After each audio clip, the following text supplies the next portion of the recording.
Todas y a todos. Agradezco la deferencia de la Secretaría de Administración y Finanzas del Poder Legislativo. Muchísimas gracias, Luis David, por esta invitación. Sean todas y todos ustedes bienvenidos a este Instituto de Estudios Legislativos. Este evento que se desarrolla en el marco del Día Internacional de la Eliminación de la Violencia contra la Mujer tiene el propósito de fortalecer la cultura de la paz y de la no violencia, mediante el respeto a la igualdad de los derechos humanos, la tolerancia, el entendimiento intercultural, el trato y la igualdad de oportunidades entre mujeres. Ah, caray, ¿qué pasó? Y la igualdad de trato y oportunidades entre mujeres y hombres, para la construcción de una convivencia justa y pacífica que propicie la solidaridad y la cooperación. Cada año, esta Secretaría de Administración y Finanzas, a través de la Unidad de Igualdad de Género y Erradicación de la Violencia, realiza acciones para analizar de fondo los problemas para la igualdad entre hombres y mujeres y erradicar la violencia contra las mujeres. En esta ocasión ha dirigido sus esfuerzos para presentar la conferencia Cultura de Paz, que impartirá el maestro Cristian Alfredo Aguilar Peralta, a quien agradecemos su asistencia. Sea usted bienvenido. Todavía no terminamos. Vente para acá junto a mí. La paz y la igualdad de género tienen características en común. Son construcciones sociales, producto de las mentalidades y de las acciones humanas. También guardan una estrecha y estratégica relación entre sí, pues la igualdad de género en todos los ámbitos es determinante para alcanzar estados de paz. Además, la violencia hacia las niñas, las adolescentes y mujeres tiene su origen en la cultura patriarcal que se ha perpetuado a través de conceptos filosóficos, jurídicos y religiosos. Lamentablemente, algunos de esos conceptos subsisten hasta la fecha. Por ello, para acabar con la violencia hacia las niñas, adolescentes y mujeres, se requiere generar una cultura de respeto hacia sus derechos humanos. Contribuir a esta mentalidad es el objetivo precisamente de esta conferencia, que nos brindará insumos para superar los atavismos patriarcales y erradicar la violencia de género mediante la cultura de paz. Es un elemento esencial para el desarrollo de las comunidades. Se forma en un proceso de acción establecido sobre principios morales y éticos de reconocimiento universal. En una sociedad tan convulsionada como la nuestra, educar en cultura de paz nos permitirá a las y los mexiquenses encontrar soluciones para enfrentar los conflictos sin violencia, con la fuerza necesaria para llegar a soluciones en las que todas y todos resulten ganadores. La paz debe ser entendida como un proceso continuo de búsqueda de justicia social. En ese sentido, la exposición que hará el maestro Cristian Aguilar nos sensibilizará en este tema tan importante, esperando que al escucharlo tomemos conciencia acerca de la paz, porque si bien no experimentamos en este momento en nuestro país episodios de guerra, a propósito, hago una pausa. Gracias a todas y a todos los asistentes.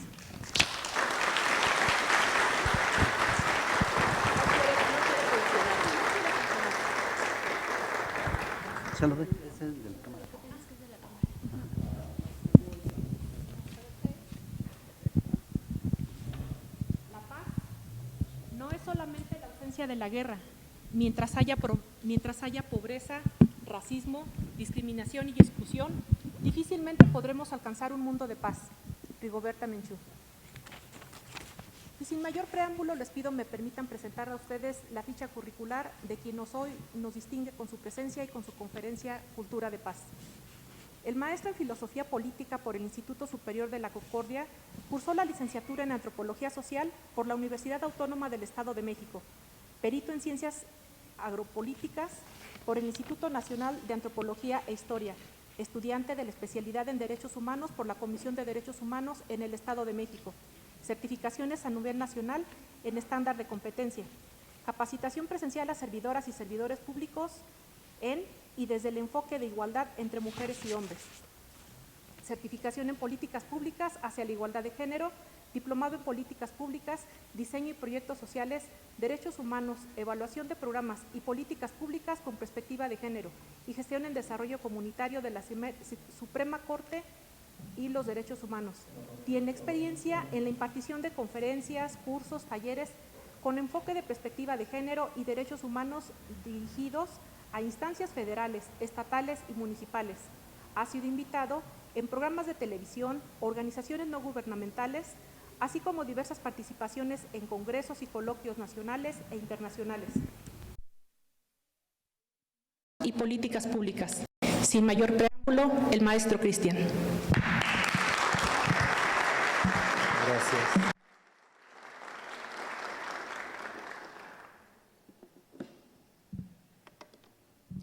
Bueno, muy buenos días a todas y a todos. Espero se encuentren muy bien. Es un gusto acompañarles. Muchas gracias a quienes me precedieron en el Presidium. Pues el día de hoy vamos a hablar un poquito sobre la importancia de la cultura de paz y vinculado sobre todo a lo que nos compete en este mes, que es la erradicación de la violencia y particularmente contra las mujeres. El día de hoy no basta solamente con hablar de ciertos autores, de ciertas teorías. Necesitamos empezar a hablar de las realidades que nos competen como personas y para ello necesitamos empezar a hablar desde una estructura. Permítanme comentarles que a pesar de que la temática se llame cultura de paz, no importa en qué escenario nos encontremos, siempre debemos de partir de dos pilares fundamentales. El primero de ellos es conocer el sistema sexo-género, que es de vital importancia. Les aseguro que si yo me pusiera a preguntarles a cada una y a cada uno de ustedes lo que significa el sexo y lo que significa el género, cada una de las respuestas, cada una de las proporciones que ustedes aportarían serían totalmente diferentes a la de mi compañera o compañera de al lado. Y esas diferencias o esas opiniones que tenemos en torno a estos conceptos no quiere decir que exista una verdad universal, porque en los estudios de género debemos de estar abiertos a conocer todos los estilos de vida desde cada una de las perspectivas. Para aterrizar esta idea, permítanme comentarles que debemos de comprender ya de manera concreta, de manera real, el significado de sexo como aquellas características físicas, biológicas, cromosómicas, anatómicas, con las cuales las personas nacemos y nos van a estar diferenciando de ser hombres y de ser mujeres. Esa es la concepción más importante. Si bien dentro de los estudios de la diversidad se habla también de personas intersexuales que están presentes dentro de los esquemas sociales, en efecto, pero eso no lo vamos a brincar el día de hoy porque eso se habla en diversidad, ¿muy bien? Y en un segundo momento debemos de entender qué es el género, construido, analizado como aquellas connotaciones aprendidas, dinámicas, cambiantes que cada una de las personas va a estar viviendo en la individualidad. ¿Han escuchado previamente ese dicho que dice algo así como que cada cabeza es un mundo? Sí, ¿verdad? Es exactamente lo mismo que el género, porque cada persona lo va a estar viviendo desde su propia individualidad. Ahora bien, lo más importante del género es que nos va a categorizar en ser personas masculinas y personas femeninas. Y aquí es donde debemos de poner mucha atención, porque va a ser lo que nos va a dar pie para hablar de cultura de paz. Les estoy diciendo personas. Ojo, desde muy corta edad y en las instituciones que nos empezamos a rodear de manera inicial, llámese la familia, la escuela, la sociedad, etcétera, nos enseñan a pensar de manera binaria. Se nos dijo que si había algo bueno, había algo malo, si había algo arriba, había algo abajo. Así fuimos creciendo. El día de hoy, cuando nos damos cuenta de que existen connotaciones grises o matices entre estos dos polos opuestos, nos damos cuenta de que hay otras cosas que debemos de empezar a ver. Ahora, cuando hablamos de generalidades, se vuelve aún más peligroso. Y tengo una pregunta para ustedes. En este sentido del sistema sexo-género, ¿consideran que todos los hombres son 100% masculinos? No, ¿verdad? ¿O todas las mujeres son 100% femeninas? Claro que no. Nos vamos a dar cuenta de que hay porcentajes, por nombrarlo de alguna manera, pero eso no hace referencia a que sean superiores o inferiores, buenos o malos. Claro que no. Simplemente es un estilo de vida diferente que merece ser respetado y que bajo ninguna circunstancia merece atentar contra la dignidad de las personas. Cuando nos llegamos a encontrar con otro tipo de mentalidades, hay frases o hay comentarios que surgen en torno a lo separatista. Podemos poner un ejemplo. Yo que me dedico a la capacitación, me ha tocado ir a grupos a hablar de masculinidades y ¿qué creen? El grupo es exclusivamente de hombres, ¿no? O hablar de feminismos y los grupos son exclusivamente de mujeres. Esa es una connotación que no nos está permitiendo avanzar a la igualdad, porque de alguna o de otra manera seguimos segregando. Los hombres, bajo esta concepción para construir una cultura de paz, necesitamos conocer de los tipos de feminismos para abonar a esta iniciativa, y las mujeres necesitan conocer de masculinidades para involucrarse en estos pensamientos de deconstrucción y en algún momento, ahora sí, erradicar lo que mencionaban en la introducción, todos los tipos o modalidades de violencia que históricamente se han dirigido a un sexo en particular, y este sexo han sido las mujeres. Sin embargo, lo que tratamos de hacer con esta revolución del género el día de hoy no es sobreponer a un sexo en comparación de otro, porque eso sería seguir en desventaja, ¿correcto?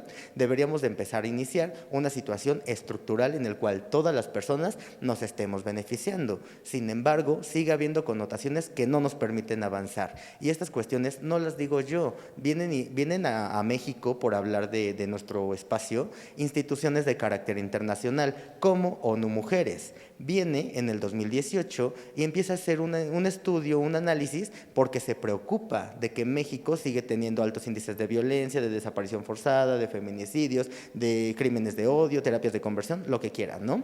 Entonces, al finalizar su estudio estadístico, en las conclusiones arroja que para que México sea un país totalmente igualitario e incluyente, necesitan pasar 80 años. Imagínense nada más, ¿no? Llevamos, por lo menos aquí en el Estado de México, trabajando en esto 5 años. 5 años en los que ya, como bien saben, se creó la alerta de violencia de género contra las mujeres, se creó la Ley General para prevenir la violencia de género contra las mujeres, se habla de una igualdad de trato y oportunidades, conciliación entre la vida familiar, laboral y personal, etcétera. Diferentes connotaciones que están basadas en una normativa jurídica. Sin embargo, la problemática inicial es que son muy ambiciosos. Sí o no, en los objetivos viene la palabra erradicar. Erradica la violencia contra la mujer. Por poner un ejemplo, ¿ustedes creen que vamos a poder erradicar la violencia contra la mujer en la Agenda 2030, se me ocurre?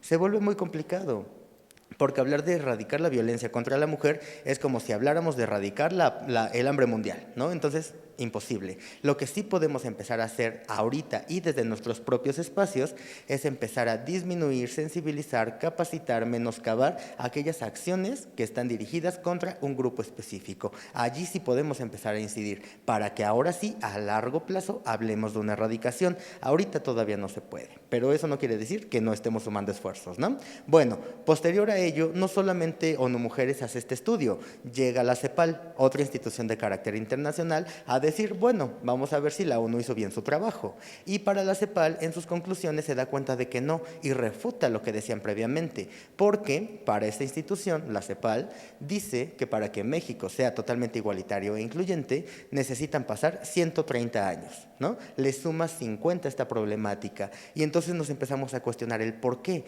Ya hay instituciones, ya hay asociaciones civiles, ya hay academias, ya hay gente de la sociedad en general que se suma a estos esfuerzos, pero ¿qué creen? Dentro de la cultura mexicana, mexiquense que tenemos, ya está presente de manera indirecta, directa, sutil, como quieran verlo, algo que se llama machismo, patriarcado y androcentrismo, ¿vale? Y hay que tener mucho cuidado. Si hablar de generalidades en el estudio de género y vinculado a la cultura de paz se vuelve muy complicado, hablar de estas connotaciones aún más. Les aseguro, o alguien dígame si piensa alguna cosa diferente, pero sí o no, cuando escuchamos la palabra patriarcado y machismo, automáticamente pensamos en cosas de hombres. ¿Pensamos en eso? Sí, ¿no? ¿O pensamos en la violencia dirigida del hombre hacia la mujer en torno al machismo o al patriarcado? Ese es un primer escenario, ¿no? Y claro que es el más común. Yo les mencionaba una deuda histórica, que son las prácticas que se han estado ejerciendo durante muchísimo tiempo. Sin embargo, eso ya cambió. ¿Por qué? Que existan connotaciones gramaticales, lingüísticas, morfológicas dentro de la lingüística de las palabras en torno al machismo y al patriarcado, que lleguemos a entender que son palabras masculinizadas o masculinizantes, no son exclusivamente de hombres. ¿Por qué? Dentro de la definición del machismo se habla de que son cuestiones de poder, de jerarquía, de subordinación que las personas ejercemos contra otras personas, particularmente en el espacio público, ¿vale? ¿Esto qué quiere decir? ¿Ustedes creen que un hombre puede menoscabar, agredir, discriminar a otro hombre en un espacio público? Sí, ¿no? Y claro que también a una mujer, ya quedó claro. Pero, ¿habrá una mujer que puede ejecutar este tipo de prácticas en un espacio público? También, ¿no? Entonces nos damos cuenta de que nadie está exento de esta situación. Esa es la categoría más importante, lo que quiero empezar a poner el parteaguas. En un segundo momento, el patriarcado es exactamente lo mismo. Cuestiones de poder, de subordinación, de jerarquía, que las personas vamos a estar ejecutando, pero en el espacio privado. Llámese de la puerta de la casa hacia adentro. Todo lo que me compete como mamá, papá, hijo, hija, etcétera. Todas esas connotaciones también están presentes. Claro que un papá puede tomar las decisiones en este sentido, pero también una mujer lo puede hacer. En los muchísimos grupos que he tenido a lo largo de esta trayectoria en la formación de grupos, pues yo siempre les hago una pregunta. Y les digo, levanten la mano quienes de ustedes están seguros de que nunca en su vida les va a sufrir alguna situación de violencia, ¿no? Y durante todos estos miles de grupos y miles de personas, solamente una persona lo ha levantado la mano, pero me queda claro que lo hizo porque tenía una posición económica, política, de jerarquía y demás. Acto seguido, solicitó ayuda para atender situaciones de violencia. Entonces nos damos cuenta de que nadie está exento. Es la invitación a que empecemos a generar estos cambios. Y bueno, ¿por qué se los platico de esta manera y por qué les pongo el antecedente de dos instituciones de carácter internacional? Bueno, acuérdense de lo que les dije al inicio, binarismos, bueno, malo, arriba, abajo, blanco, negro. El día de hoy, como personas servidoras públicas, como personas adultas, como personas independientes, yo perfectamente conozco la diferencia entre ser una persona violenta y no serlo. Al momento de que yo lo ejecuto y trato de disminuir el impacto, es cuando caemos en un error, por considerarlo una violencia sutil, que disfrazamos de un chiste pesado, de humor negro, de ay, aguántate, de no exageres, etc. Entonces, todo ese tipo de acciones nos llevan a tratar de que pase desapercibido todo lo que conlleva hablar de esta dinámica. Ay, déjeme apuntador allá. Bueno, por lo tanto, necesitamos empezar a cuestionarnos todo lo que acabamos de hablar en esta pequeña introducción y empezar a hacer lo que dice ahí, que es reconocer la paz y su cultura frente a la responsabilidad de la educación en torno a la construcción de la transformación, gracias, de la no violencia y el conflicto. Pero ojo, ahí tenemos una palabra clave, educación. Muchísimas personas me han dicho, es que si todas y todos educáramos a los hijos e hijas de otra manera, obviamente incluyente, desde la casa, en la sociedad, a largo plazo, otra cosa sería, pero les doy parcialmente la razón. ¿Por qué? El día de hoy todas las familias son diferentes, ¿sí o no? Y ojo, hablar de familias diferentes no significa para nada hablar de familias homosexuales y heterosexuales. Eso se queda demasiado corto. Hay familias conformadas por mamá, papá, hijo e hija, o dos hijos, o dos hijas, o no hay mamá, o no hay papá, o solamente hay abuelos, o a veces ni siquiera hay familia de sangre. Al momento de que tenemos diferentes tipos de familia, vamos a tener diferente tipo de educación y no necesitamos verlo a un nivel macro, llámese entre estados, entre repúblicas, entre países. No, aplica en la misma colonia, en la misma cuadra, con las mismas personas que compartimos algo que anteriormente se le nombraba usos y costumbres, el día de hoy sistema normativo interno, ¿vale? Son las connotaciones que tenemos para esta situación. Y ojo, ahí hablamos de violencia y de conflicto, que ahorita voy a puntualizar. Por lo tanto, bueno, necesitamos entender que existen diferencias. Así como sexo no es sinónimo de género, violencia no es sinónimo ni de agresión, ni de conflicto, ni de otras connotaciones. Debemos de tener presente que el conflicto son aquellas situaciones de disputa y divergencia en las que hay contraposición de intereses, que puede ser de pensamiento, puede ser tangible, intangible, material, inmaterial, lo que uno busca y con lo que la otra persona pues no está al 100% eso, de acuerdo. Puede aplicar en nuestro espacio de trabajo, puede aplicar en nuestra vida personal, aplica mayoritariamente en vida de pareja, sí o no, con pleitos que a veces hacemos grandes porque son muy pequeños. Son esas diferencias que tenemos en torno al pensamiento. Bueno, posterior a ello, la agresión debe de ser entendida como un acto meramente instintivo, no reactivo y no planificado. En otras palabras, pues un comportamiento específico y espontáneo de reacción impulsiva.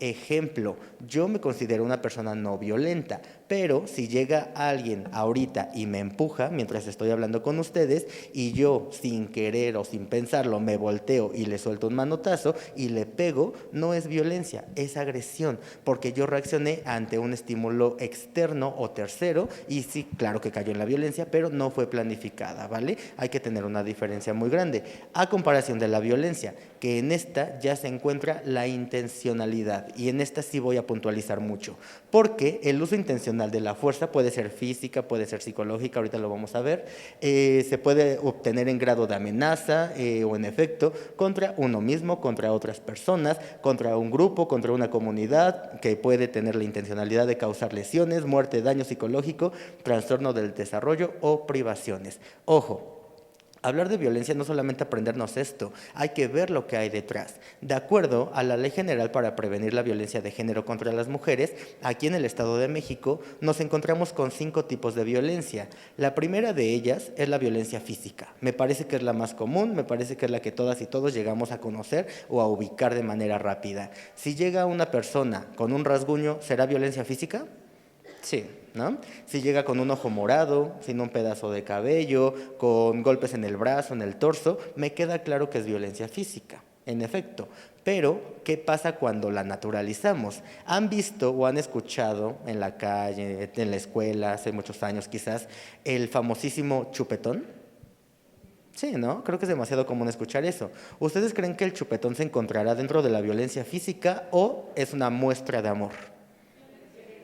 Es violencia física, en efecto. Y qué bueno que compartamos ese pensamiento porque, ¿qué creen? Con muchos compañeros y compañeras servidoras públicas del Estado me han llegado a decir que son muestras de amor, que depende, que si es consensuado y no. No necesitamos empezar con esas justificaciones porque claro que es violencia física.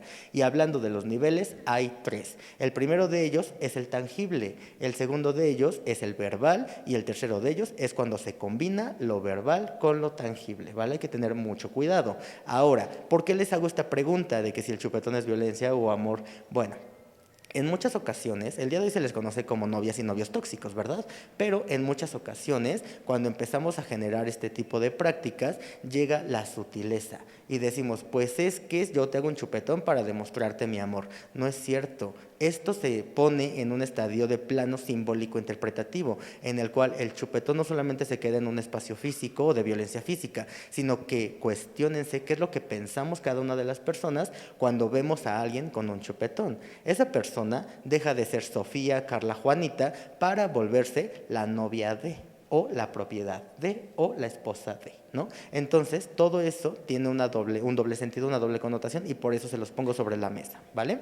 Bueno, el segundo tipo de violencia que vamos a encontrar es la violencia emocional, que tiene su parteaguas en la violencia psicológica y que se ejecuta de manera directa a través de las palabras, porque recordemos que el lenguaje el día de hoy también debe de ser entendido como una de las principales herramientas que las personas utilizamos para discriminar. Ojo, esa es una definición dentro de los estudios de género, porque también no va a faltar la persona que me diga, es que Saussure, es que Chomsky, o sea, no, esas son cuestiones de escuela, ¿no? Aquí hablamos de una perspectiva de género basada en lo que tiene la intencionalidad de esta violencia emocional.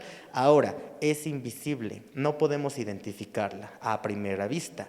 ¿Ustedes les ha tocado ver, por ejemplo, en algún momento, algún compañero, compañera que llega a la oficina y está triste? ¿No? Y a veces llegamos y le decimos, ya no estés triste, como si por arte de magia se le fuera a quitar la tristeza, ¿no? Pensamos de manera directa que pues, es una tristeza normal, a lo mejor soltamos el comentario de lo dejó el novio, la dejó la novia, por eso está triste, cuando desconocemos el plano intencional. Ese puede ser un ejemplo muy básico, muy sutil, pero esta violencia avanza y se vuelve más peligrosa.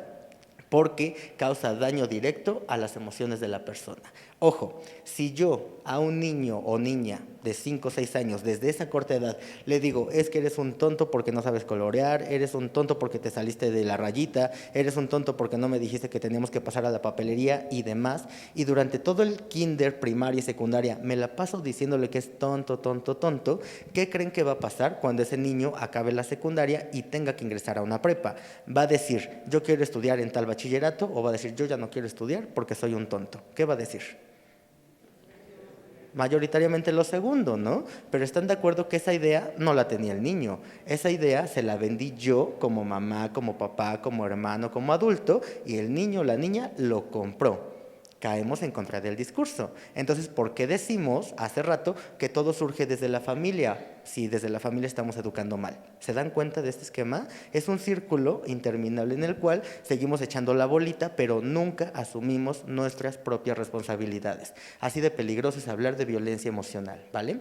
Bueno, el tercero de ellos es la violencia patrimonial, que hace referencia al uso, control o manipulación de los objetos personales. Puede ser de manera tangible, como lo que podemos tocar, como también cuestiones intangibles. Ejemplo, si yo dejo mi teléfono en la cama, me meto a bañar y salgo y mi pareja lo está revisando, ¿será violencia patrimonial?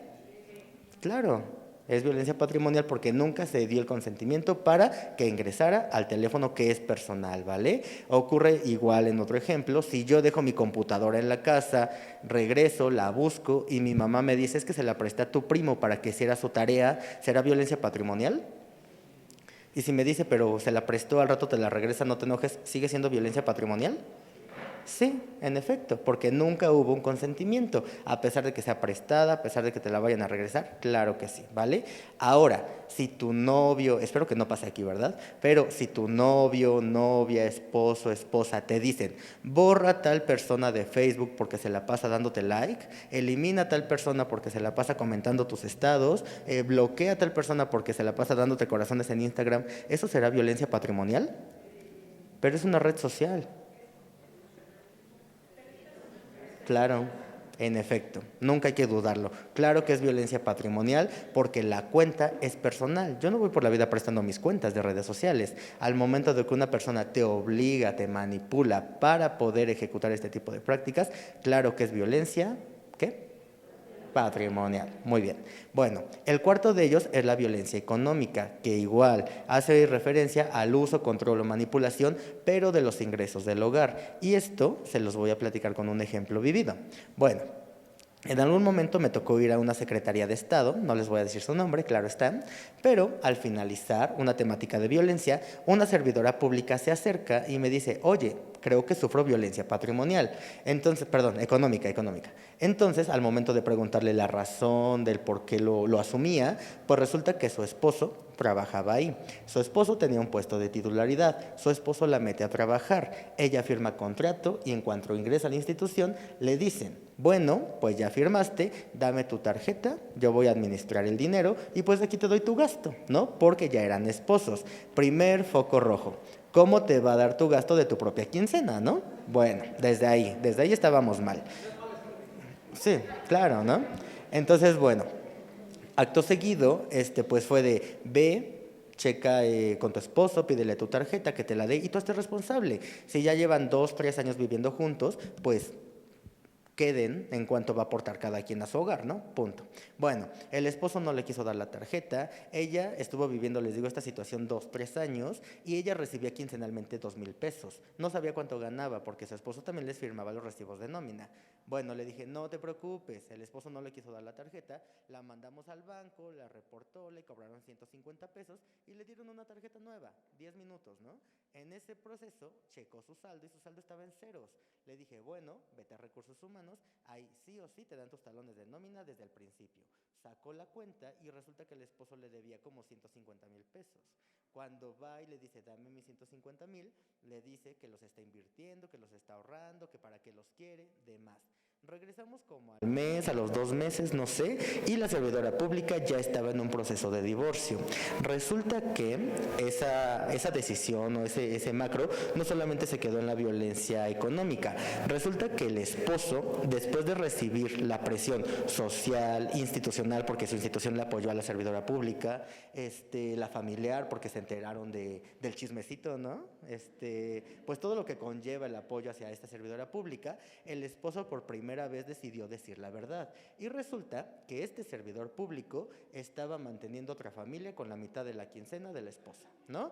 Entonces, así o más clara la violencia económica. Y ojo, esto se los cuento porque en muchas ocasiones llegamos a romantizar este tipo de prácticas. En otras palabras, se le conoce como amor romántico y hace referencia de manera muy sutil, de manera muy rápida, a aquella idea que tenemos como personas en las cuales a veces no nos enamoramos de la persona, nos enamoramos de la misma idea del amor, y eso hace que aguantemos este tipo de prácticas o que existan comentarios como es que si no te pega no te quiere, es que el amor te debe de doler si no, no es amor, etcétera. Todas esas connotaciones, y olvidamos lo que debería de ser importante, que es la persona, y no el hecho de que te regalen rosa, chocolates, te lleven a pasear, demás. Entonces es como una parte del todo, ¿vale? Bueno, así de sutil podemos recibir la violencia económica.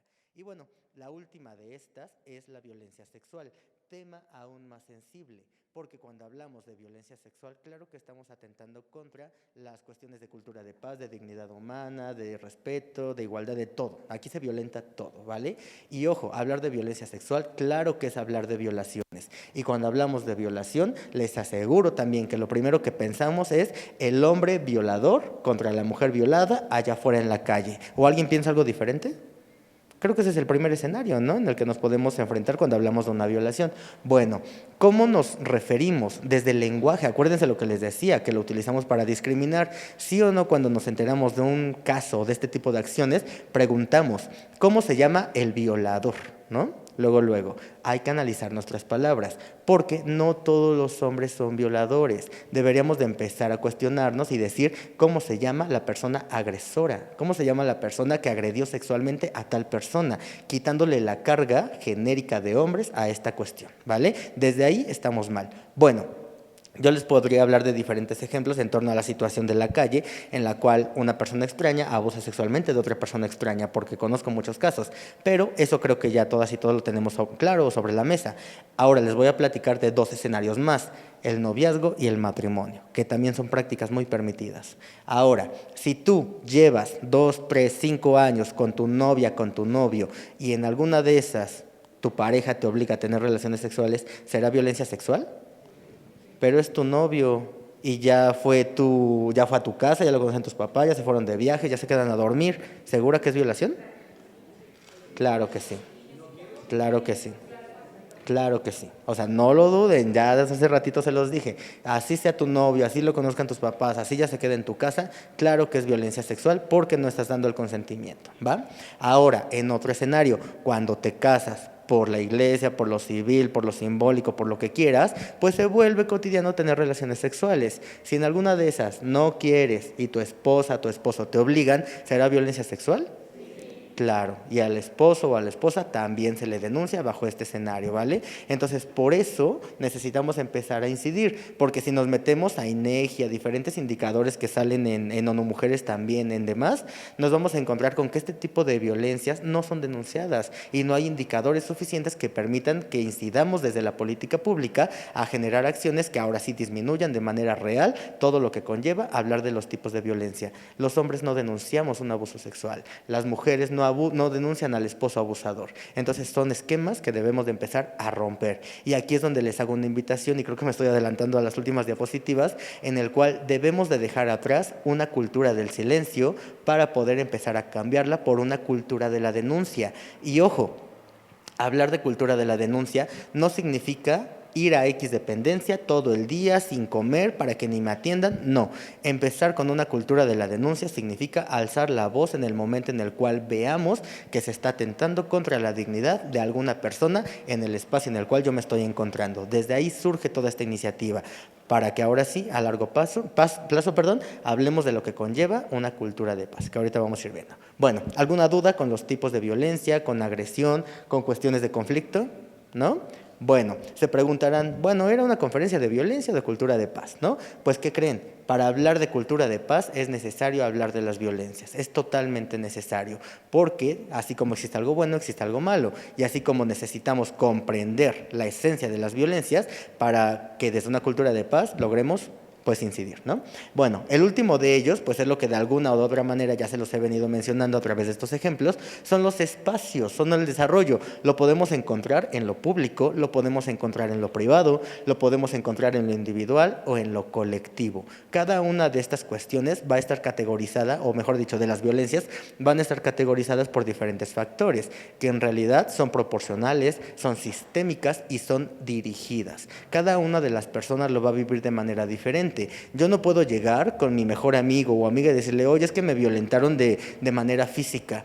Y me dice, ¿pero cómo, no? Y así, a lo mejor le digo, no sé, me dieron una cachetada, y esa persona puede que me diga, sí, sí es violencia física, pero la mayoría de las personas me va a decir, no, es que era una exageración, se enojó porque llegaste tarde, obviamente te iba a dar una cachetada, ¿no? O sea, ese tipo de comentarios nos llevan a tener esta parte. Y ojo, desde los estudios de género, este tipo de categorías, no sé si este tipo de categorías, público, privado, individual, colectivo, se entrelazan. Cada uno de ellos va ligado al otro, y a eso se le conoce como interseccionalidad, en el cual a mí siempre me gusta explicar la interseccionalidad como la parte más chismosa del género, porque ya está presente en todos lados y ya no nos podemos desprender de ella. Si bien como personas tenemos diferentes funciones en la casa, en el trabajo, en la calle, con las amistades, eso no quiere decir que me desprenda al 100% de cada una de estas connotaciones, porque así yo, Cristian, esté en lo público, en lo privado, en lo individual, en lo colectivo, sigo siendo la misma persona, y va a depender de mí ser congruente entre lo que estoy diciendo, pensando y haciendo,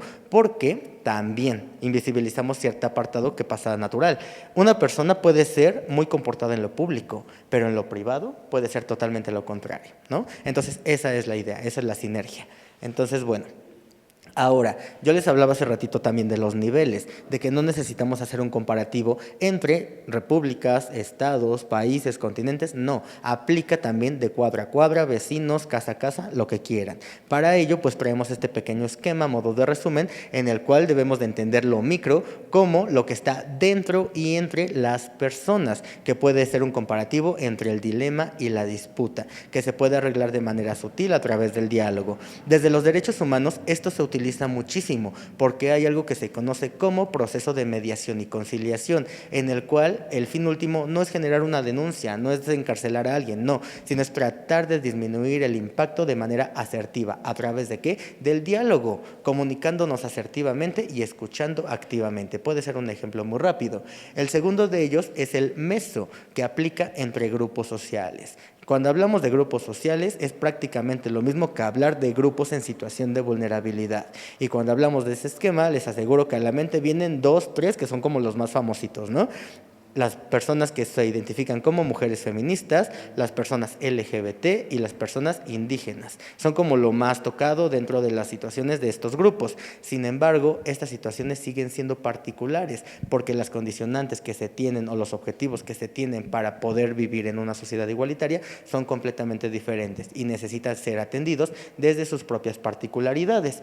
Ahora, el macro es entre estados, naciones, grupos sociales más amplios, no solamente una movilización, sino ya cuando hablamos de diferentes territorialidades. Y el último es el mega de conflictos entre regiones, que va particularmente ya dentro de un estado determinado. Entonces, bueno, era prácticamente la ilustrativa para que viéramos que existe otra connotación. Ahora, Tipos de violencia. Yo les dije desde el inicio, íbamos a empezar a hablar desde una cuestión estructural que nos abarca para todas las personas. Ojo, vista desde los estudios de género, pero también existe la directa. La primera de ellas dice, tiene consecuencias físicas observables, como la violencia física, el perpetrador o perpetradora es identificado. Dense cuenta, ya estamos hablando de hombres y mujeres. Y el ejemplo más claro, pues es el homicidio o es el feminicidio. ¿Ustedes creen que los tipos de violencia o la violencia en general se puede medir? ¿Se podrá medir?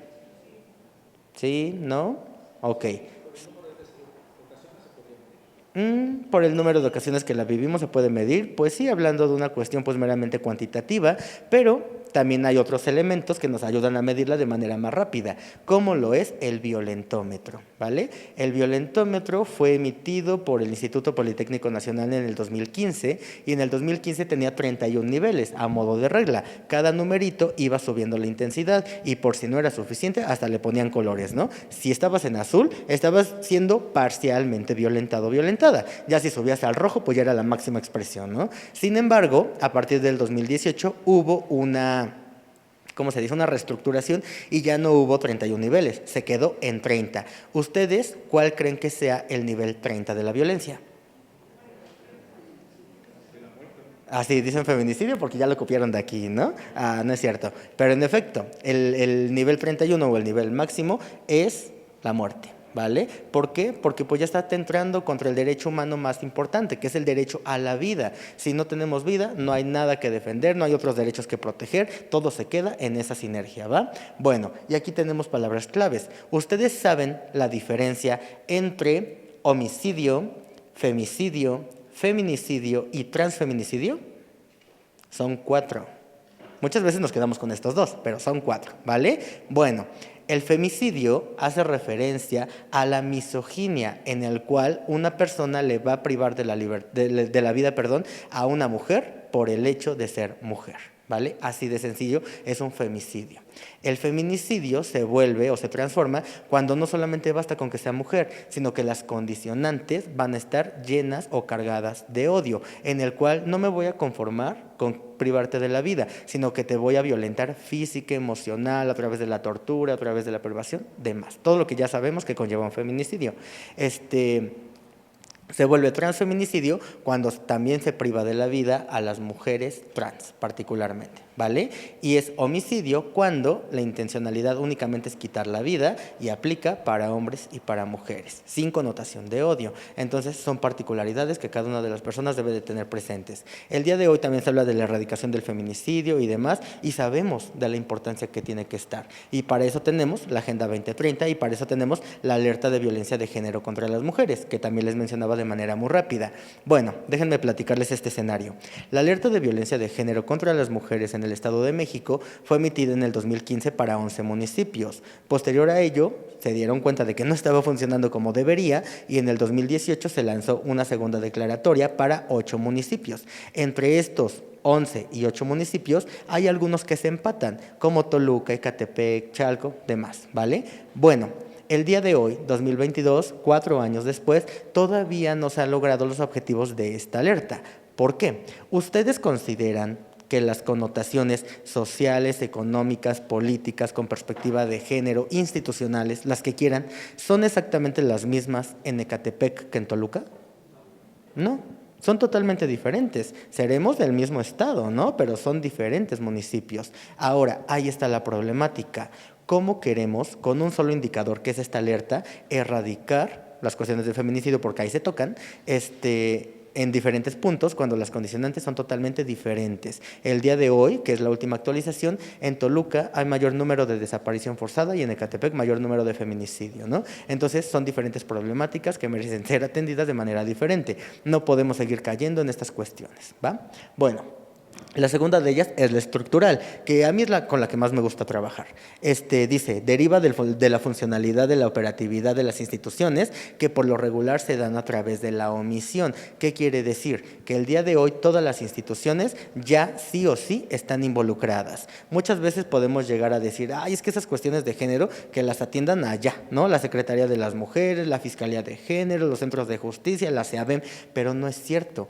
Cada una de las instituciones ya debe de saber saber qué hacer. Ejemplo, si una persona ciudadana, hombre, mujer, quien sea, que sufre violencia, va caminando por la calle, preocupado, y de repente voltea y ve el logo del Estado de México y se mete y les dicen, oigan, pues es que a mí me violentan, necesito que me ayuden, y casualmente es Secretaría del Campo, Contraloría, Turismo, no sé, como esas cuestiones que podemos considerar que salen del género, y ese personal del servicio público le dice, no señora, aquí nos atiende eso, váyase, ¿creen que será correcto? No, claro que no, eso no es correcto, pero lo hacemos, ¿no?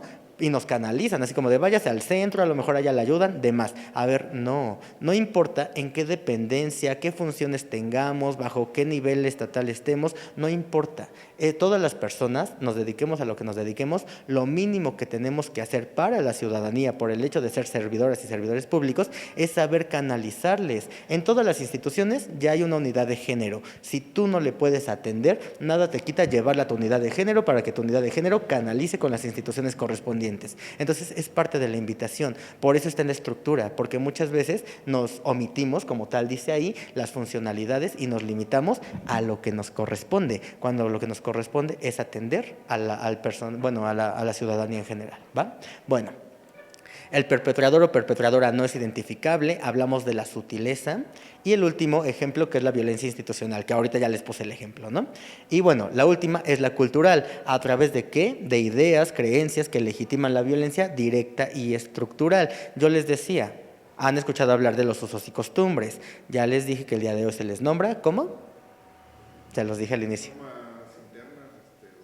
Sistema normativo interno, ¿no? Es lo mismo, pero pues ya evolucionó. ¿Por qué? Porque es legítimo, porque es válido, pero no está escrito y varía de cada cultura a cada cultura. Entonces, bueno, cuando hablamos de esto, muchas veces lo vamos a legitimar diciendo, pues, es que si no te pega no te quiere, es que tú, como ya tienes 30 años, pues ya te debiste de haber casado, y para cuándo los hijos, la presión social, o sea, hace referencia a todo ese tipo de comentarios que pueden llegar a naturalizarse.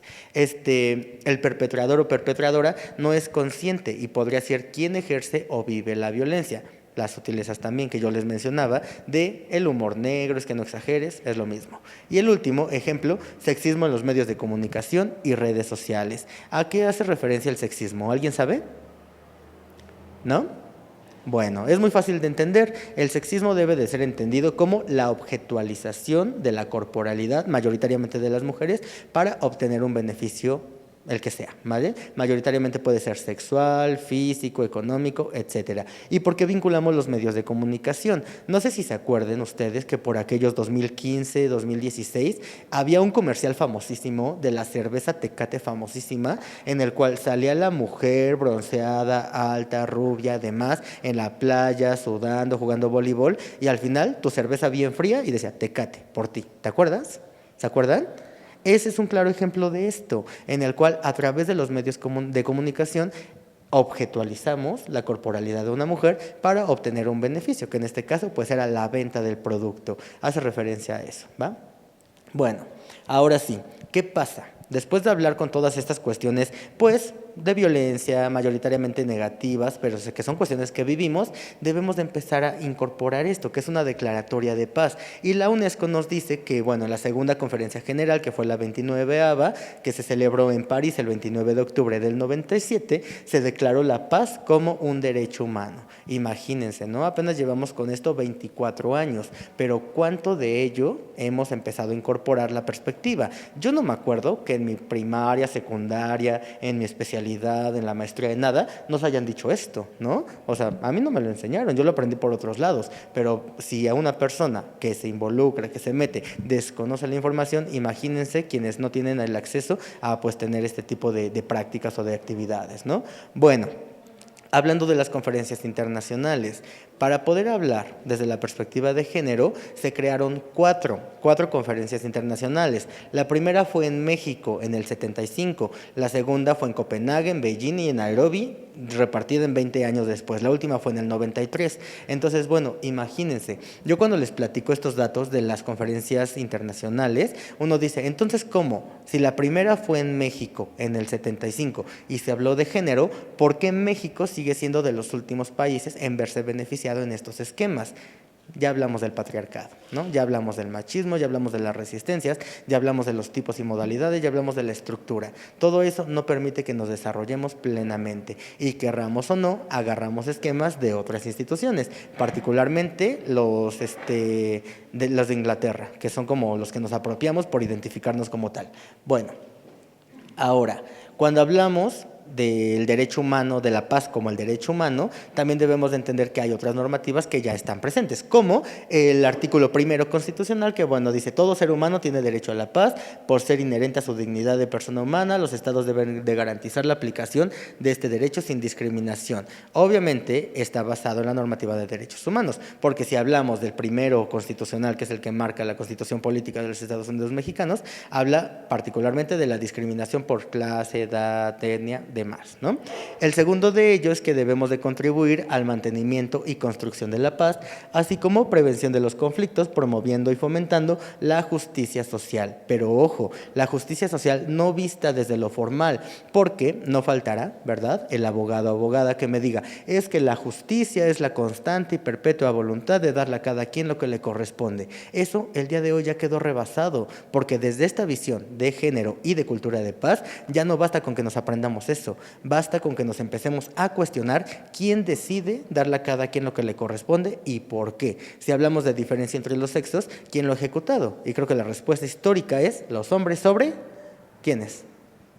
Pues las mujeres, ¿no? O los grupos en situación de vulnerabilidad. Son invitaciones de nuestro replanteamiento.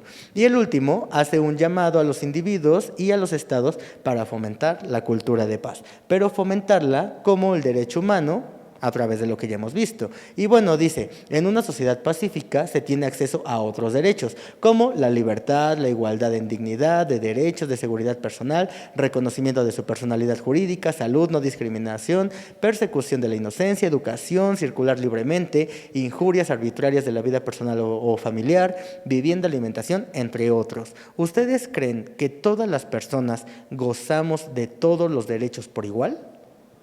Claro que no. Acuérdense, todo esto es proporcional, sistémico y dirigido. La violencia que yo puedo recibir puede ser totalmente diferente, los derechos que yo puedo recibir pueden ser totalmente diferentes a los de la otra persona. Lo podemos ver en torno a las diferencias. Regresamos un poquito a la violencia. ¿Ustedes creen que la violencia que sufre un hombre heterosexual es la misma a la que sufre un hombre homosexual? Es totalmente diferente, ¿no? Totalmente diferente. ¿Ustedes creen que las resistencias sociales que viven o que enfrentan las poblaciones LGBT son las mismas que enfrentan las mujeres? Son totalmente diferentes, ¿no? Entonces, a eso hace referencia. En algún momento, una persona, un grupo, una población no va a estar ejecutando, o mejor dicho, no va a estar viviendo o haciendo valer cada uno de estos derechos. Entonces, de alguna u otra manera, se nos siguen privando. Cuando, desde los derechos humanos, se supone que nadie te los puede quitar. Ojo, a menos que sea una persona encargada de impartir justicia que te prive de ellos, ¿no? Por obviamente una sanción dentro de la sociedad, pero ese ya es otro escenario. Entonces, absolutamente nadie te puede quitar este tipo de esquematizaciones. Y bueno, la invitación que traemos para y con ustedes es que no solamente se quede en una charla, en una plática, en una conferencia, no, sino que logremos eso que planteamos al inicio, que es la sensibilización. Y para ello, pues les traemos algunas herramientas que les pueden ser de utilidad. La primera de ellas es que utilicemos un lenguaje no violento y pacífico.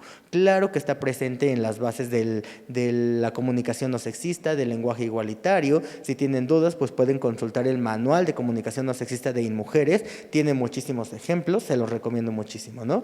Pero articulado a ello, basarlos en unos esquemas libres de sexismos y de discriminación. Es decir, en otras palabras, dejar de utilizar el masculino genérico y dejar de utilizar las diferencias de las personas para marcar esa brecha, esa diferencia, ¿vale?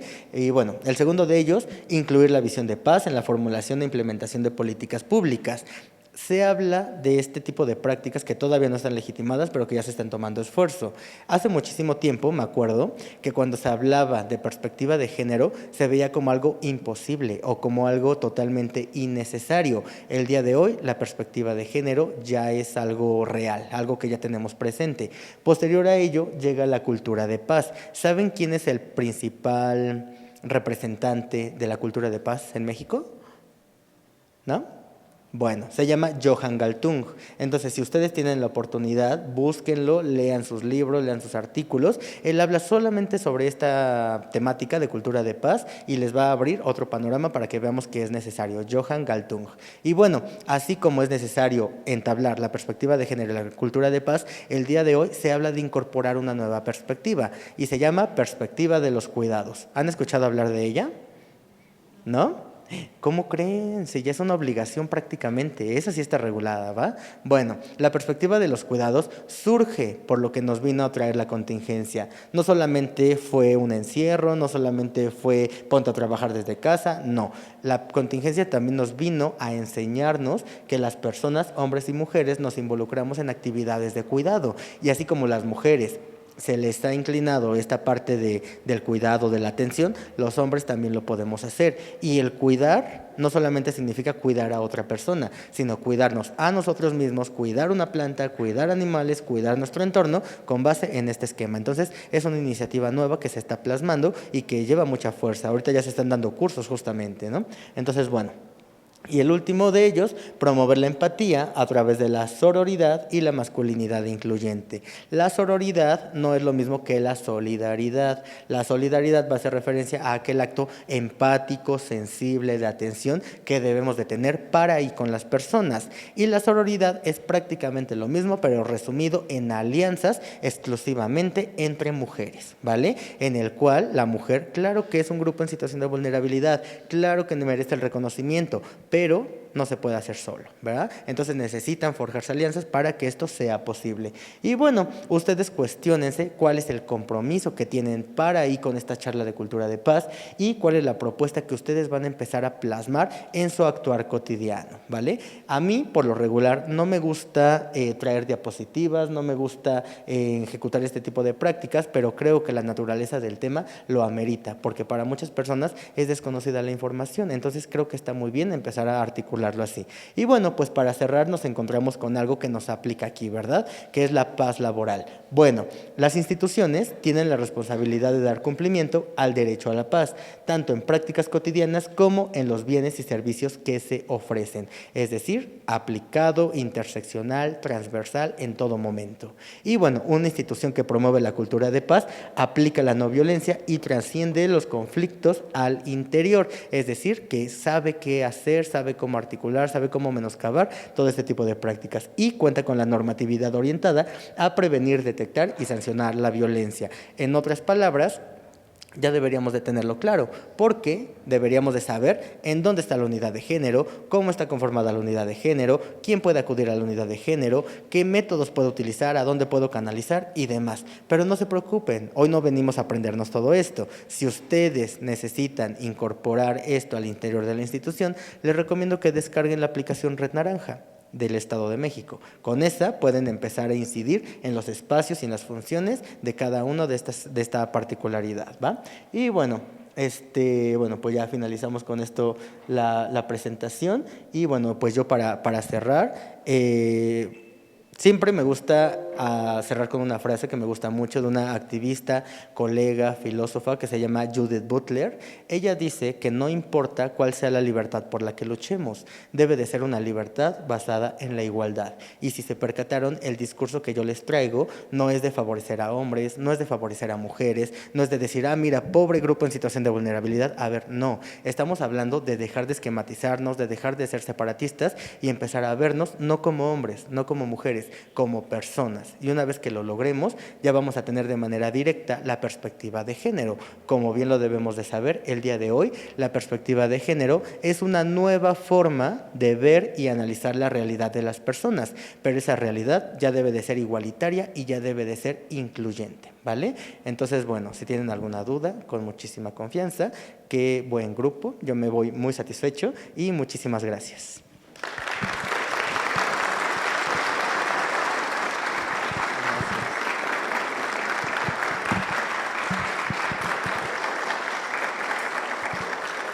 A continuación, se abre una ronda de preguntas y respuestas.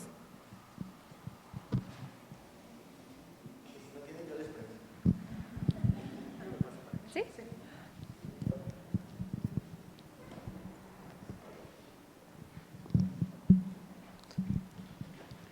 ¿Alguien que tenga alguna duda?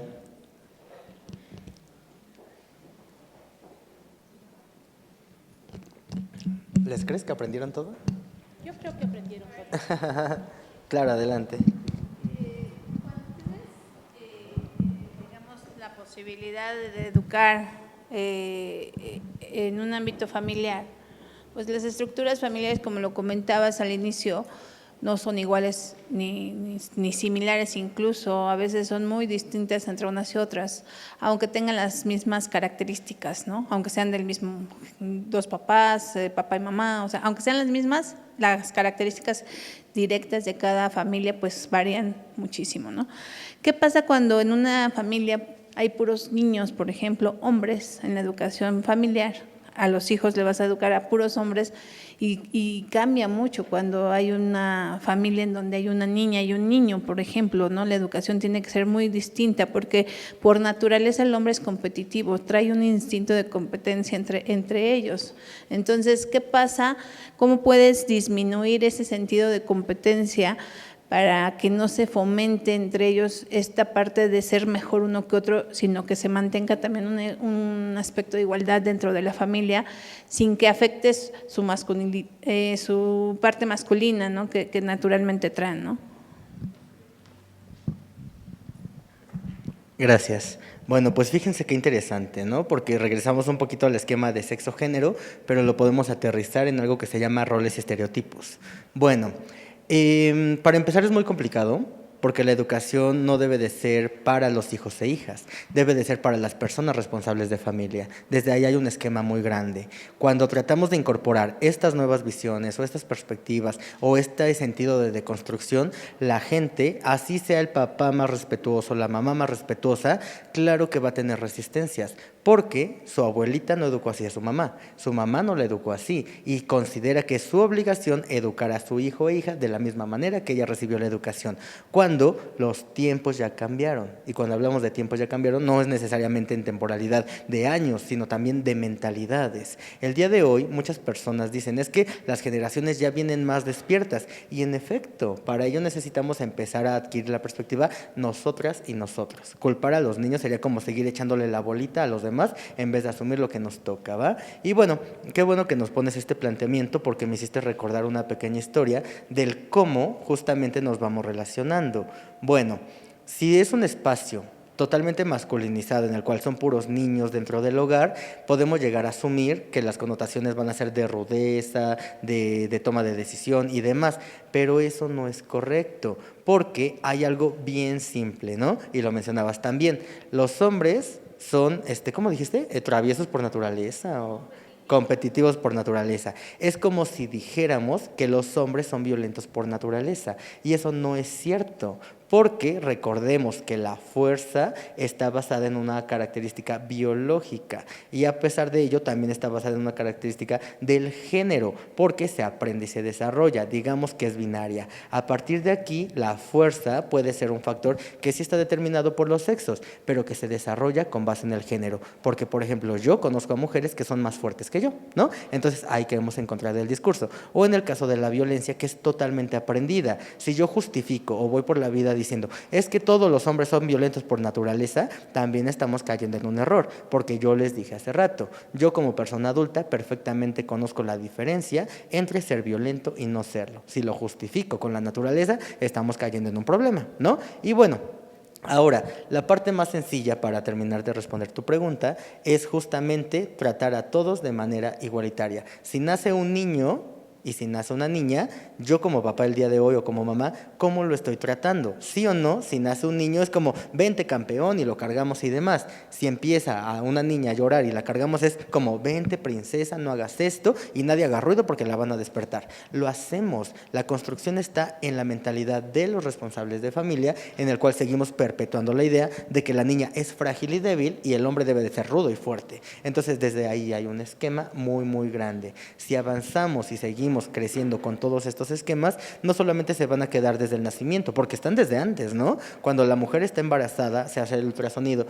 y se enteran de qué van a ser, el niño o niña, automáticamente empezamos con esa línea. Si es niño el que van a hacer, compramos todo azul. Si es niña, compramos todo rosa. Si nace el niño, si nace la niña, pasa lo que les acabo de comentar. Si va al kinder a los 3, 4, 5 años, no sé a qué edad van en el kinder, el niño se empieza a desarrollar con los juegos, y si al niño le gustan las Barbies y a la niña le gusta el fútbol, el día de hoy creo que ya deberíamos de saber que los juegos pues no interfieren para nada en una orientación, identidad o expresión, absolutamente para nada. Pero las maestras, porque solo hay maestras en el kinder mayoritariamente, y los futuros responsables de familia todavía dicen: hijo, no hagas eso, tú vete al fútbol; hija, tú no juegues con eso porque eres niña, juega con Barbies, ¿no? Entonces seguimos con este esquema, y para resumir, a largo plazo y en los estudios de género se le conoce como soltero de oro contra solterona, y esto lleva a una atribución en la percepción del derecho a los privilegios, en el cual cuestiónense qué es lo que le decimos socialmente a las personas que tienen 30, 35 años aproximadamente, y uno es hombre, soltero, con trabajo, con casa, con carro, demás, y ¿qué le decimos? Cásate ya, o tú disfruta, no te preocupes, ¿qué va a pasar?, ¿no? La mayoría de las respuestas es la segunda, a comparación de las mujeres, que ¿qué le decimos? Si ya tiene 30, 35 años, trabaja, tiene su casa, tiene su carro, ¿qué le decimos? Trabaja, eres exitosa, qué bueno que sigas soltera, o ya te voy a comprar un San Antonio, ¿no? O ya van a empezar a llegar los gatos a tu casa. ¿Qué le decimos, no? Son esas concepciones que al final de cuentas están dentro de lo simbólico interpretativo, que se deberían de resumir en no preocuparnos cómo educar a los niños ni niñas, sino cómo educarnos nosotros para disminuir estas brechas. Era una historia que me hiciste recordar. Gracias. De no haber más dudas o preguntas, adelante.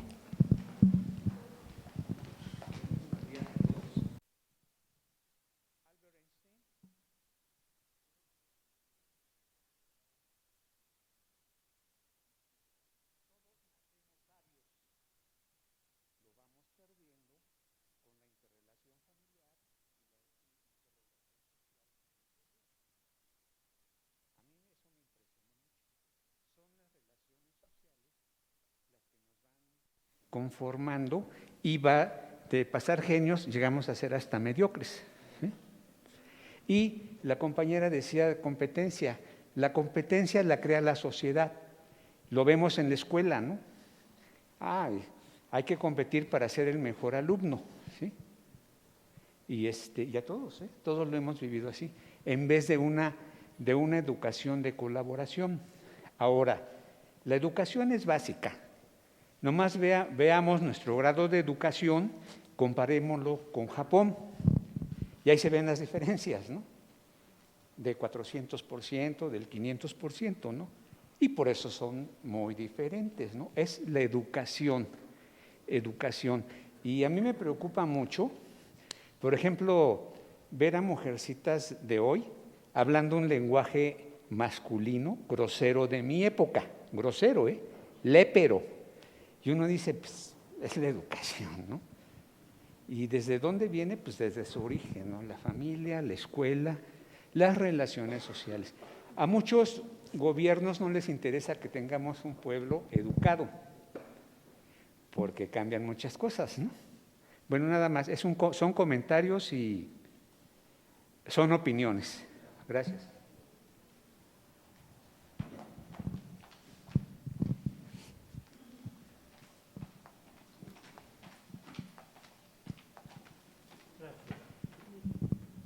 Solamente tengo una duda de la violencia, ¿se puede medir? ¿Perdón? Medir.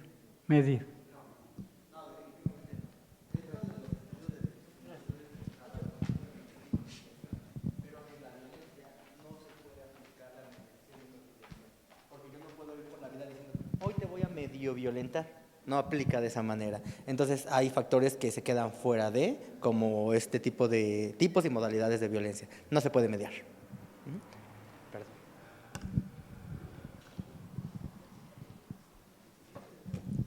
Hola, buen día a todos.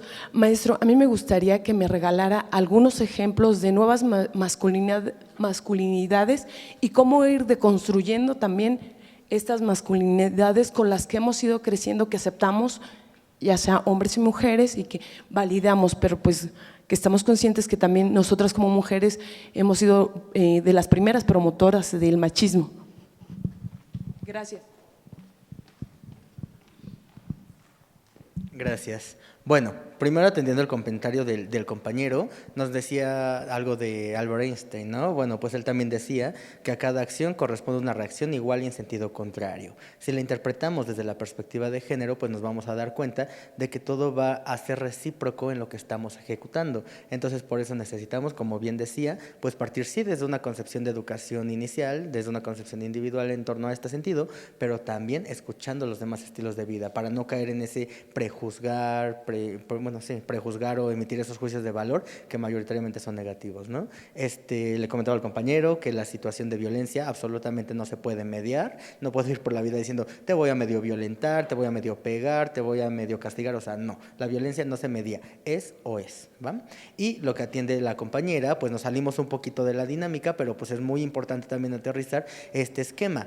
Para empezar, también cómo nos estamos expresando. No podemos ir por la vida diciendo que hablamos de una nueva masculinidad, porque no son nuevas, han existido desde hace muchísimo tiempo. No, tampoco podemos decir que son masculinidades positivas, porque eso podría interpretarse como mi masculinidad es buena y la tuya es mala, ¿no? Entonces tampoco son masculinidades positivas. Lo correcto para poder aterrizar esta dinámica es empezar a hablar sobre masculinidades incluyentes, masculinidades disidentes o masculinidades alternativas, que da el parteaguas a vivir diferentes tipos de masculinidad en torno a los hombres, por supuesto, pero también en el cómo las mujeres se están involucrando. Hay algo bien importante para responder, que debemos de partir de algo que se llama masculinidad tradicional o también conocida como masculinidad hegemónica, que es la que estaba presente y con la que todas las personas aquí crecimos, que está totalmente inmiscuida en una heteronorma, en el cual te marcaba puntualmente las características de cómo tenía que ser un hombre para ser concebido hombre en la sociedad. Y hay una definición que más o menos dice algo así como, para que tú seas hombre, necesitas ser un hombre blanco, alto, de clase media, mediana edad, alto nivel educativo, exitoso, prestigioso, algo así, ¿no? Son diferentes categorías. Ahora, si lo vemos desde la cuestión tradicional, ¿cuántos hombres no nos quedamos fuera de esta definición? ¿Ustedes creen que todos los hombres somos blancos? No, todos los hombres somos altos, todos los hombres somos de clase media y ojo, el último censo del 2018-19, no me acuerdo, que salió aquí en el Estado de México, habla de que la clase media es para las personas que reciben un ingreso mensual neto de entre 15 y 20 mil pesos, ¿no? O sea, todos los hombres ganamos entre 15 y 20 mil pesos. No, ¿verdad? Entonces, bueno, esas son las connotaciones. Si analizamos cada una de estas, ¿cuántos hombres no nos quedaríamos fuera? Y por no estar en esa definición, ¿dejaríamos de ser hombres? Claro que no. Desde ahí está esta mentalidad, desde ahí está esta problemática. Entonces no debemos de encasillarnos en una sola condicionante, porque va a haber diferentes tipos de hombres que van a vivir una masculinidad totalmente diferente. Y la masculinidad no solamente aplica con cumplir con ese estereotipo de decir utilizar colores azules, utilizar pantalón, saco, corbata, dejarte la barba, etcétera, porque eso también nos seguiría segregando, nos seguiría posicionando en una cuestión totalmente separatista. Para transformar esto de la masculinidad hegemónica tradicional, avanza y se habla de la masculinidad ahora sí inclusiva, incluyente, que ya les mencionaba. Bueno, esta tiene la finalidad de empezar a acercar o de incorporar connotaciones que no eran consideradas masculinas, como la expresión o la atención a pensamientos, sentimientos y emociones. Hegemónicamente, a los hombres se nos enseñó a censurarnos. Si nos caíamos, se nos decía, no llores porque pareces niña, aguántate porque eres un macho. Los hombres no lloran. Se nos enseñó a frenarnos, pero a largo plazo, la intención que tiene la nueva masculinidad, por ya retomar el comentario que nos hacía la compañera, de entenderlo como nueva, aunque no sea nueva, es decir que los hombres también lloramos, porque es una cuestión biológica, que los hombres también nos ponemos tristes, que los hombres también necesitamos empezar a expresar de manera correcta estas emociones, porque hay un autor que se llama Michael Kaufman, él es canadiense, y explica este proceso de la masculinidad con un ejemplo que les aseguro todas y todos conocemos. En su casa ubican la olla express que tenemos en la cocina. ¿Cómo funciona una olla express? La ponemos a la lumbre, le echamos agua, le ponemos lo que se vaya a hervir, se cierra la valvulita y empieza un proceso de calor. ¿Qué le pasa a la olla express si nunca se le apaga la lumbre? una categoría que tiene y a la cual muchas personas les tenemos miedo, es que explotan las ollas express, ¿no? Le va a ocurrir exactamente lo mismo a los hombres. Si al hombre hegemónico tradicional, desde muy corta edad, se le frena su desarrollo emocional, se le frena su desarrollo sentimental, se le frenan todo este tipo de prácticas, el hombre no va a saber cómo canalizarlas y durante toda su vida va a estar censurando todo ese tipo de connotaciones. Cuando avance el tiempo, llega a una edad adulta y se encuentre o se posicione en una situación de tensión, de violencia, de agresión que veíamos hace ratito, la única reacción que va a estar presente va a ser la violencia, porque aquel hombre no va a saber canalizar ese sentimiento. Ese hombre lo único que va a hacer es explotar como la olla express. Hay hombres que decimos, a ver, ante situaciones de tensión, a ver, vente, siéntate, vamos a platicar, a ver, respira, relájate. Habemos quienes lo hacemos, pero también no falta el hombre que explota, que grita, que pega, que manotea, ¿vale? Les ha tocado conocer al hombre que se desespera, que se enoja y que avienta su celular contra la pared, quizás. O conocer al hombre que se desespera tanto que se sale, golpea la pared con los nudillos, regresa con los nudillos ensangrentados y le dice, pues es que me fui a desahogar para no pegarte a ti, ¿no? ¿Lo han escuchado? Ese es un claro ejemplo de que es un hombre reprimido en torno a los sentimientos, pensamientos y emociones, porque la única reacción que tiene es la violencia, porque ese hombre no se va a detener a platicar, no se va a detener a expresar esto, pero no fue su culpa, fue culpa del entorno que lo permeó de esa manera. Entonces, ¿cuál es la intención? Que los hombres nos asumamos como seres también vulnerables, también vulnerados y que también tenemos el derecho, ahorita que hablábamos de los derechos, a expresarnos de manera sana, asertiva en torno a estas situaciones y que no por eso merecemos ser juzgados, porque eso no debe de condicionarnos a ser hombres, pocos hombres o muy hombres, porque esa connotación también quedaría rebasada. Hay un trascend que habla sobre esta connotación de qué significa ser poco hombre y muy hombre en la hegemonía y en la tradición, y los papeles se invirtieron. Fíjense, anteriormente el muy hombre era el hombre mujeriego, era el hombre que tenía muchas esposas, y el poco hombre era el hombre homosexual, el hombre débil, el hombre de baja estatura, etc. El día de hoy, hablando de una masculinidad incluyente, el muy hombre es el hombre que se involucra en las labores del cuidado, el hombre que quiere, el hombre que expresa emociones. Y el poco hombre es el hombre violento, el hombre irresponsable, el hombre que atenta contra la dignidad de las personas. ¿Se dan cuenta de que sí ha habido un cambio? Ha sido muy lento, muy poco progresivo, pero ya se está viendo en la sociedad.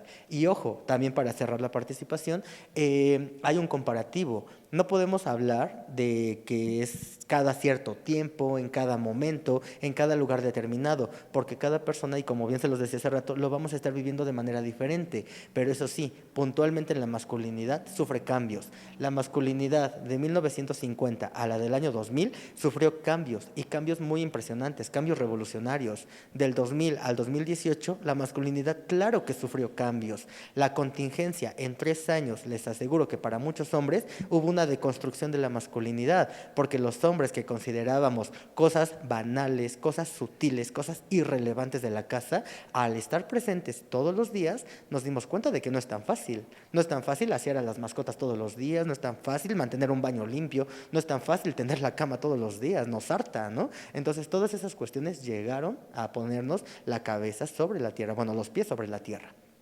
Y bueno, de ayer a hoy, ¿la masculinidad habrá sufrido cambios?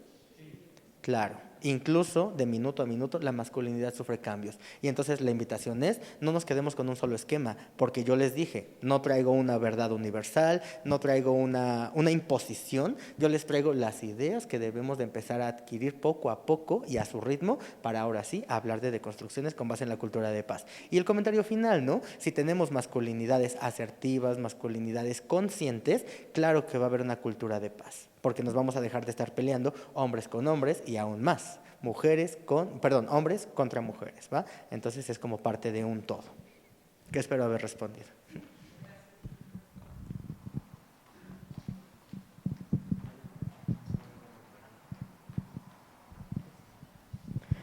Bueno, primero que nada, saludos, maestro Cristian. Estuvo excelente su ponencia, muy nutritiva. Y mi pregunta, bueno, son 3, algo parecido.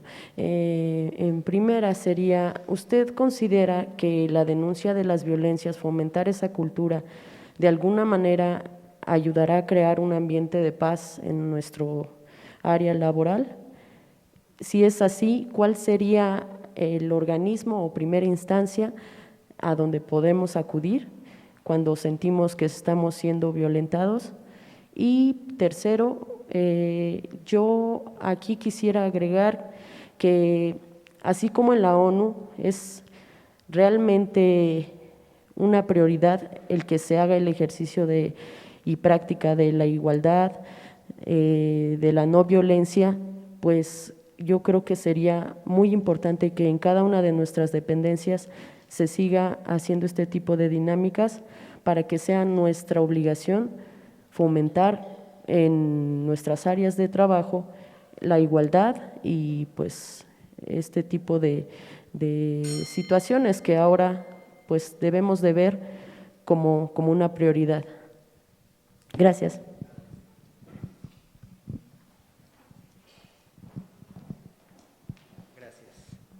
Fíjense qué interesante.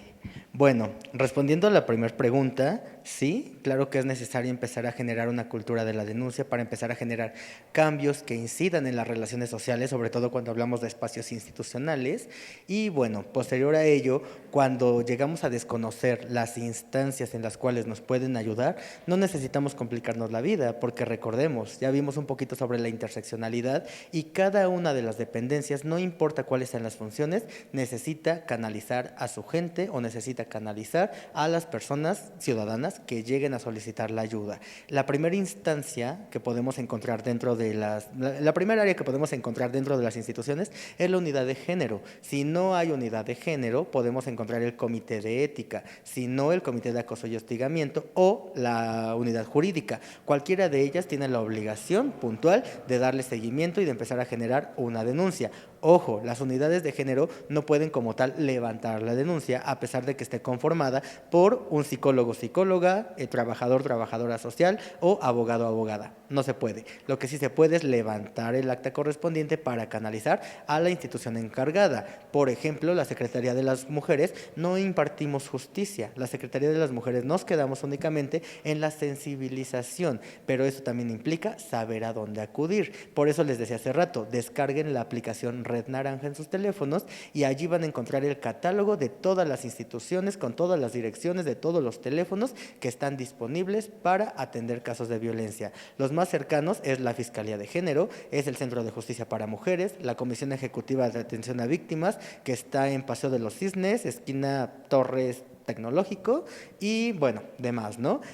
Y aparte, si tú no tienes la oportunidad de trasladarte, de moverte o te urge que sea de manera rápida, puedes encontrar dentro de esta aplicación Red Naranja 2 teléfonos importantes. Si eres hombre, te vas a encontrar con la línea hombre a hombre no estás solo y se te brinda igual la atención jurídica, de trabajo social y psicológica a través de una llamada, ¿vale? Y a partir de ahí se sigue con lo consecutivo. Y si eres mujer, te vas a encontrar la línea Sin Violencia del Estado de México, que también aplica las 24 horas, todos los días, todo el año. Entonces, no importa en qué momento estés, bajo qué escenario, bajo qué contexto, se te va a atender sí o sí. Y yo he hecho llamadas y sí contestan. Entonces, no hay falla de que pues no estamos trabajando, ¿no? Y respondiendo a la tercera pregunta, ¿cómo garantizarlo en las instituciones, verdad? Bueno, pues recordemos que ya no se nos está preguntando si queremos, si no queremos, si nos gusta, si no nos gusta. No. El día de hoy, bueno, ya debería de estar aplicado, pero está fundamentado en el periódico oficial Gaceta de Gobierno con fecha del 14 de septiembre del 2017, en el cual se marca el programa de cultura institucional con 8 estrategias y 12 líneas de acción, entre las cuales la institución debe de estar obligada a darle cabal cumplimiento. Entre estas líneas y estrategias se menciona el acoso y el hostigamiento, la igualdad de trato y oportunidades, el acceso a una vida libre de violencia y demás. Me falta uno, no me acuerdo bien cuál es, pero ahorita ya te mencioné 3. Entonces, al momento de que esté incorporado en la Gaceta, tenemos que fomentar las acciones. Por ejemplo, si hablamos de la de igualdad de trato y oportunidades, este es el claro ejemplo. Se están fomentando acciones a través de una conferencia para sensibilizar. Si hablamos de acoso y hostigamiento, pues le damos la connotación para poder atenderlo de manera correcta, saber si es acoso, saber si es hostigamiento y cómo erradicarlo en algún momento. O la de, ¿cuál fue la otra que les dije? ¿Cuál fue la otra que les dije? Se me fue. Igualdad de trato y oportunidades, acoso y hostigamiento y Una vida libre de violencia, gracias. En efecto, entonces bajo ese esquema estamos viendo el por qué siguen habiendo cierto tipo de prácticas y cómo se pueden atender, y todo va vinculado. Entonces, podemos puntualizarlo más, pero lo pueden descargar en PDF para mayor accesibilidad. Recuerden, búsquenlo con fecha del 14 de septiembre del 2017 en la Gaceta de Gobierno, pero sí se le está dando seguimiento. Gracias. Gracias, maestro. Acto seguido, se realiza una entrega de reconocimiento por participación al ponente por parte de nuestras autoridades presentes.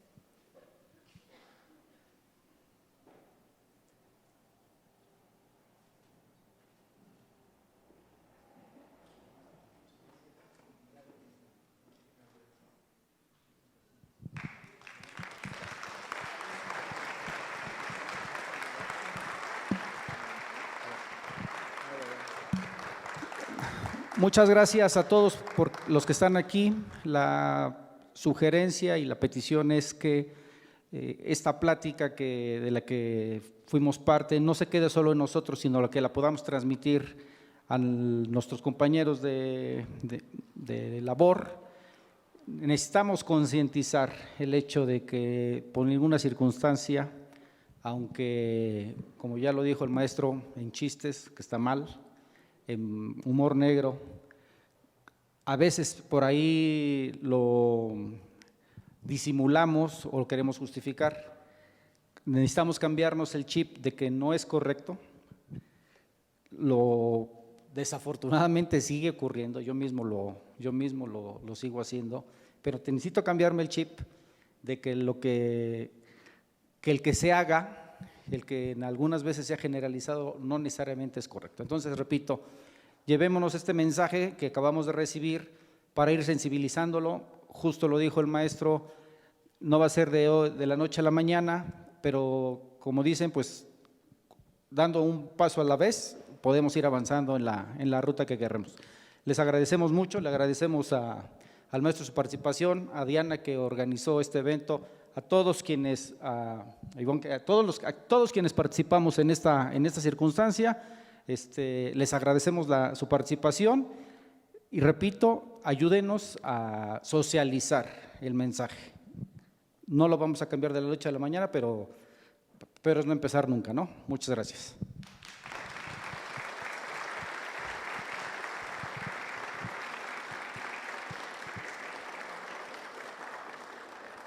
La paz exige 4 condiciones esenciales: verdad, justicia, libertad, pero sobre todo amor. Carol Voltilia. Para finalizar, comparto con ustedes este mensaje de cierre, este mensaje de despedida. Hace unos días, como parte de mi tarea educativa, la pregunta detonante era ¿qué hacer para fomentar la conciencia colectiva, para amplificar la conciencia colectiva? Esto, personas todas que nos acompañan aquí, es una forma de fomentar y de amplificar la conciencia colectiva a través de la repetición de nuestros actos conscientes y congruentes, a través de lo que hoy aprendemos aquí, con una mirada, con una sonrisa, con una actitud de reciprocidad, pero sobre todo amorosa. Desde el recinto del Instituto Legislativo, desde el recinto no traigo lentes. Desde el recinto del Instituto Legislativo agradecemos su gentil presencia a todas y todas las personas que aquí nos acompañan. Muchas gracias, buenas tardes.